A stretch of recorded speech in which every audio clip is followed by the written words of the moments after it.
The documentaries, fictional stories, and poems on this channel contain mature themes including psychological horror, violence, death, self-harm, mental health crises, and other disturbing subject matter.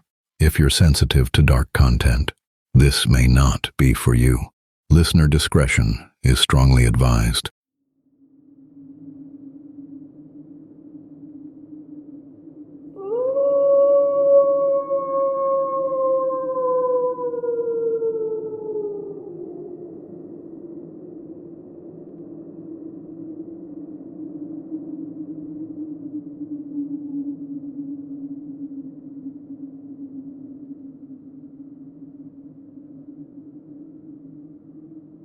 Welcome back, Pale Ones. I am the Howlerist. Tonight, a disease with no name, a body that turns against itself, and a world that turned against them. They couldn't step into the light, they couldn't show their face. And when the village came looking for monsters, they didn't need to look far. If you're not already running with the pack, subscribe, because the stories we drag into the light are the ones that were buried for a reason. What you're about to hear is not a legend. They called it the vampire disease. There is a disease that makes you afraid of sunlight. It turns your urine the color of wine.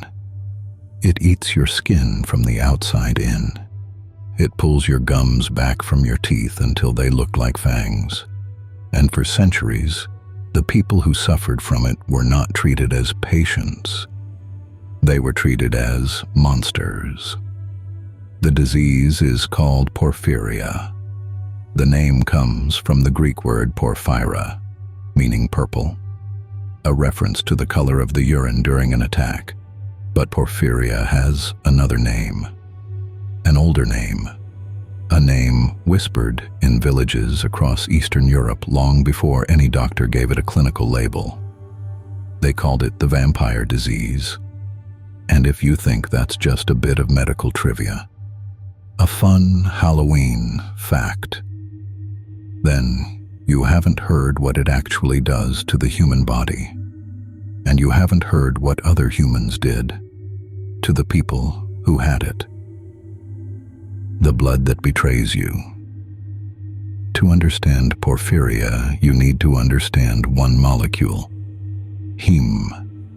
Heme is a component of hemoglobin, the protein in your red blood cells that carries oxygen from your lungs to every tissue in your body. Without heme, your blood can't do its job. You suffocate from the inside. Heme is built in your body through a chain of 8 chemical reactions, each one requiring a specific enzyme. Think of it like an assembly line. If every station works, the finished product rolls off the end. But if one station breaks down, everything behind it starts to pile up. In Porphyria, one of those enzymes is defective. The assembly line jams, and the chemicals that were supposed to become heme, molecules called porphyrins, accumulate in the body instead.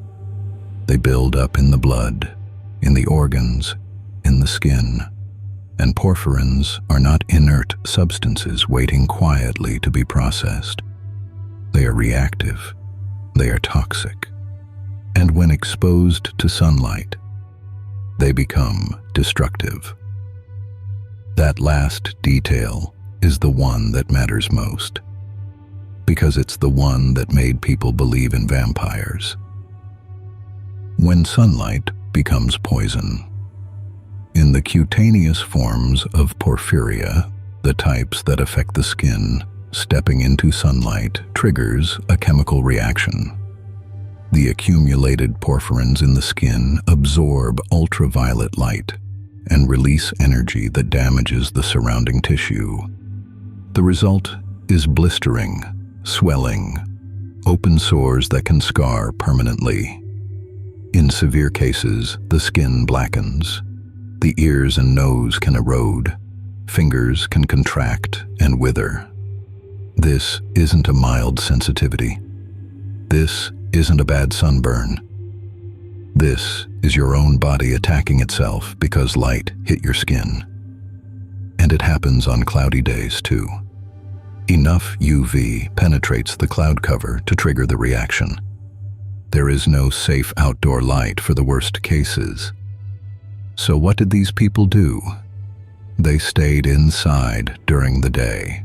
They ventured out only after dark. They became creatures of the night, not by choice, but by biological necessity. Now imagine you're a farmer in a small Eastern European village in the 15th century. You don't know what porphyrins are. You don't know what UV light is. What you do know is that your neighbor only comes out at night. Their skin is covered in sores and scars, and their face looks wrong, different, frightening. What conclusion do you draw? Fangs, blood, and garlic. The sunlight sensitivity alone would have been enough to build a myth, but Porphyria didn't stop there. The disease provided almost every ingredient the vampire legend needed. The fangs, repeated Porphyria attacks cause the gums to recede. As the tissue pulls back, the teeth become increasingly exposed, increasingly prominent. In severe cases, the canines in particular take on an elongated, pointed appearance. The patient didn't grow fangs. Their gums shrank until it looked like they had. The blood drinking. People with porphyria often produce urine that is dark red or brownish, a direct result of excess porphyrins being excreted. To an uneducated observer, this looked like evidence of blood consumption. And here's where it gets truly unsettling. Some physicians actually recommended that patients drink blood. Not human blood, animal blood. The logic was that ingesting heme from an external source might compensate for the body's inability to produce its own. Modern science has confirmed that the heme molecule can survive digestion and be absorbed through the intestinal wall. In principle, drinking blood could provide a degree of relief. Think about that for a moment. A real medical condition, a real treatment, and it involved drinking blood. The garlic. This one sounds like folklore, but it has a chemical basis. Garlic is high in sulfur compounds, including diallyl disulfide. These chemicals both inhibit natural heme production and accelerate the breakdown of hemoglobin. A double blow for someone with porphyria. Exposure to garlic could genuinely trigger an acute attack, bringing on severe abdominal pain, neurological episodes, and worsening of skin symptoms. People with porphyria had every reason to avoid garlic, not because of superstition, because it made their disease worse. The mirrors. In the most severe and chronic cases, porphyria causes progressive facial disfigurement, skin erosion, scarring, loss of cartilage in the nose and ears, excessive hair growth on the face and hands. Patients understandably avoided their own reflections. They weren't soulless creatures who couldn't be seen in mirrors. They were suffering people who couldn't bear to look. The madness inside. If the physical symptoms weren't enough, porphyria attacks the mind as well. The acute forms of porphyria, the types that target the nervous system, can produce hallucinations, seizures, confusion, paranoia, and episodes that look indistinguishable from psychosis. These attacks can last for days or weeks. They come without warning, and they leave the patient exhausted, disoriented, and frightened. King George III of England is perhaps the most famous suspected case. His episodes of apparent madness, the trances, the raving, the periods of complete disconnection from reality, have been attributed by multiple historians and physicians to acute intermittent porphyria, a king losing his mind to a disease no one could name. His doctors tried everything. Nothing worked, because they didn't know what they were fighting. Now strip away the palace, strip away the royal physicians, put that same disease in a peasant in a medieval village. No doctors, no explanation, just a person who hides from the sun, whose face is disfigured, whose teeth look like fangs, who avoids garlic, who has been seen with red stains around their mouth, and who periodically descends into violent madness before returning to something like normal. What does the village do with that person? History tells us exactly what they did. Burned at the stake. During the Spanish Inquisition, which ran from 1478 to 1834, an estimated 600 people accused of being vampires were burned at the stake. 600. Some of these were almost certainly people suffering from porphyria, condemned not for any crime but for the visible symptoms of a genetic disorder they had no control over and no understanding of. Across Eastern Europe, the pattern repeated for centuries. People who displayed the hallmarks of porphyria were shunned, exiled, or killed. Their bodies were exhumed and mutilated. Stakes were driven through their chests. Their hearts were cut out and burned.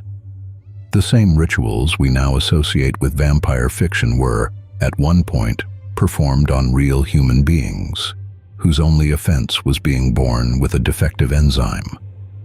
And the disease ran in families. Because porphyria is genetic, it passes from parent to child.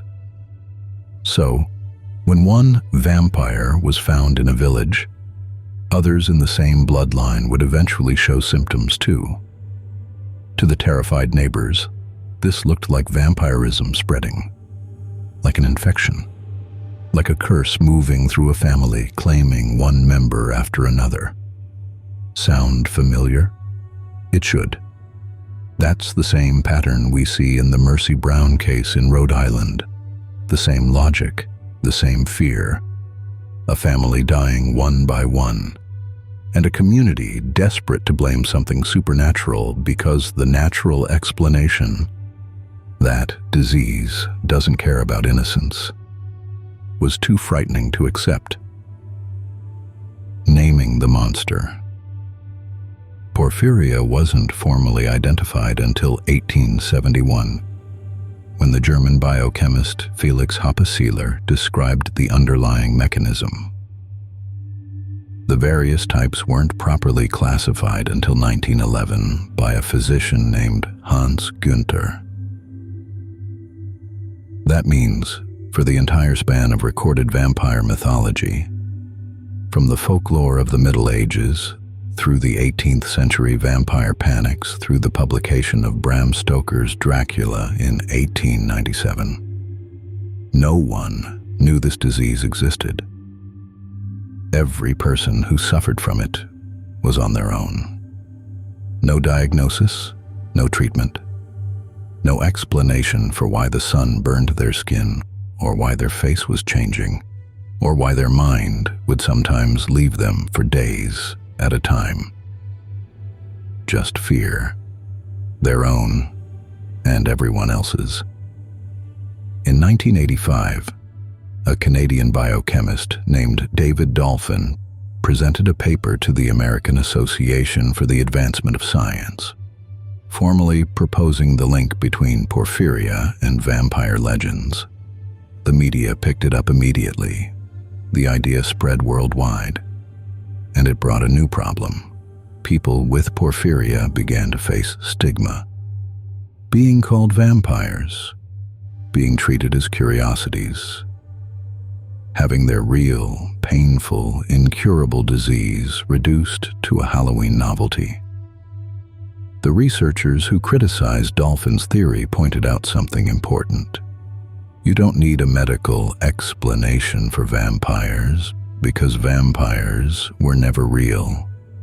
What was real were the people with porphyria. And they deserved medicine, not mythology. They had a point, but they also missed something. The uncomfortable truth. Here is what we know.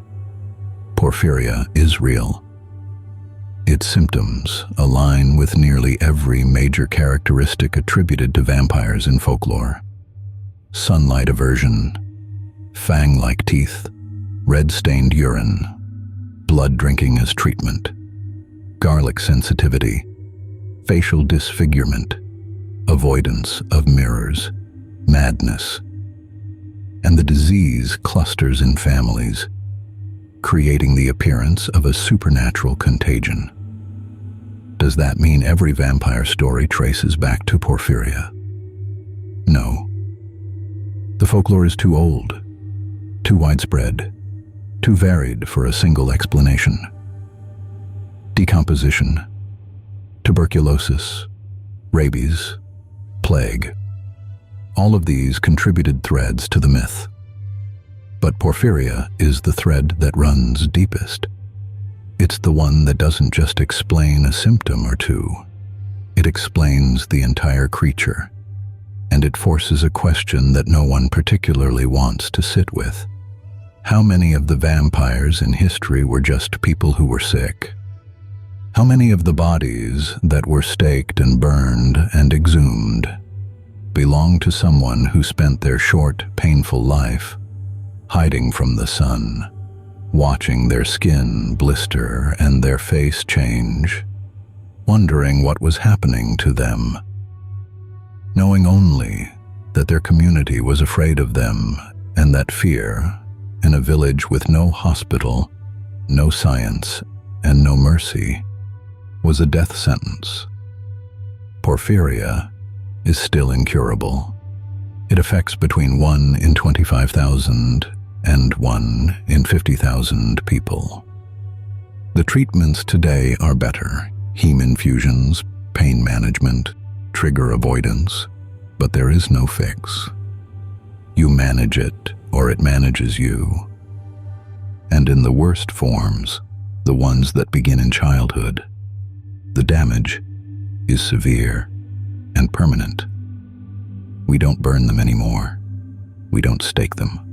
We don't exile them to the edges of the village and whisper about them after dark. But we did. For centuries, we did. And the stories we told about them, the stories of pale, fanged creatures who drank blood and feared the light, those stories are still here. We turn them into entertainment, into costumes, into movies and television shows and novels. And somewhere right now, someone with porphyria is drawing their curtains against the daylight, waiting for the sun to go down so they can step outside without their skin tearing itself apart. And they are living proof that the vampire myth was never really about monsters.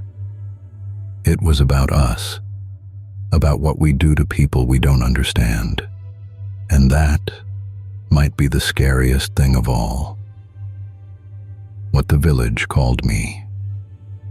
I was not always the thing they say I am. There was a time when my mother held my face in both her hands and called me beautiful.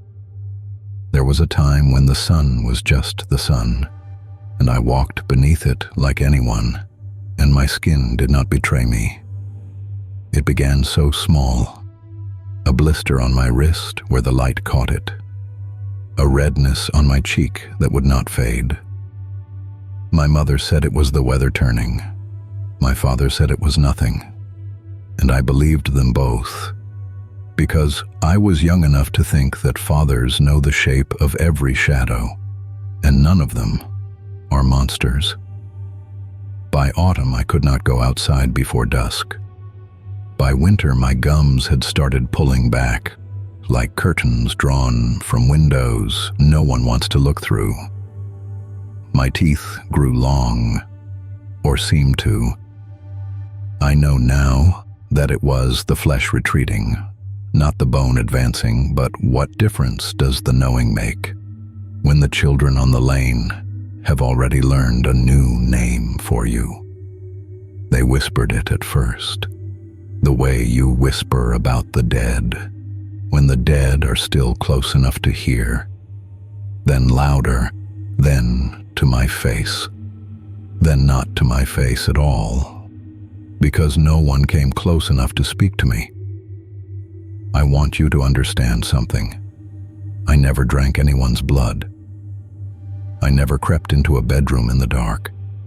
I never pressed my mouth against a sleeping throat and took what was not mine. What I did was this. I drew the curtains every morning. I waited for the dark. I went to the well at midnight because midnight was the only hour that did not punish me for needing water. And someone saw me there. And someone always sees you, don't they? At the exact wrong moment, in the exact wrong light. The priest came on a Tuesday. He brought garlic and a cross, and the kind of fear that hides itself in Scripture. The garlic burned me. I will not lie about that. Something in its smell, its oils, its sharpness, set my blood on fire from the inside, and I screamed, and they took the screaming as confession. My mother came to see me one last time. She stood in the doorway and would not come in. She had been told what I was, and she believed it. Or she believed that believing it was safer than the truth, which is that sometimes the body fails in ways that look like curses, and there is no one to blame. Not the devil, not the dead, not the pale thing by the well at midnight, filling a cup with shaking hands. She did not hold my face. She did not call me beautiful. She looked at me the way the others looked at me, and I understood that I had lost her not to death, but to a story. That is what I want to leave you with. Not the blisters, not the teeth, not the dark rooms or the red urine, or the priest with his garlic and his God. I want to leave you with my mother in the doorway, the distance between her hand and my face, the way a story can become a wall that no amount of love can climb. They never gave my sickness a name. They gave me one instead, and the name outlived me, and the name outgrew me, and the name is still here, centuries after my bones turned to dust, spoken by people who will never know that the first vampire was just someone who was ill and alone and afraid of the light.